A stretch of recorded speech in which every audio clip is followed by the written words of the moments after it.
La réponse qui a été donnée sur le SMIC, c'est une prime, c'est pas une augmentation du SMIC. Pour trouver des mesurettes pour nourrir les pauvres gens, vous faites les fonds de tiroir des gens moyens. L'aéroport de Paris l'année prochaine, et puis quoi encore? On va privatiser la justice, on va privatiser les hôpitaux.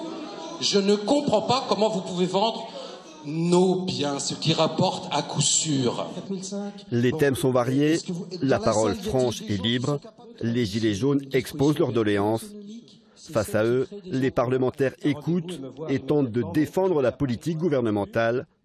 Si le ton monte un peu lorsqu'il s'agit d'évoquer par exemple la rémunération des hauts fonctionnaires, les échanges se font dans une ambiance sereine. Je pense qu'il ne faut en aucun cas refuser le dialogue. Que le dialogue a été malgré tout maîtrisé, qu'il a été plutôt d'écoute, les échanges ont été vifs mais sans violence. Une rencontre qui permet aux deux camps de s'apprivoiser sans pour autant progresser vers une sortie de crise.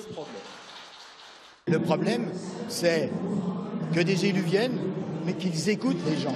Et pas seulement les écouter, prendre en compte les revendications et à un moment donné les traduire par des décisions concrètes au niveau le plus haut. Aujourd'hui, on n'en est pas là, on n'est pas à négocier. Il y a eu des avancées importantes pour le pouvoir d'achat qui ont été faites en début d'année, mais les demandes vont au-delà, vont bien au-delà, sur le fonctionnement démocratique de notre pays, sur nos institutions, et je pense qu'il faut entendre cette demande et cette exigence.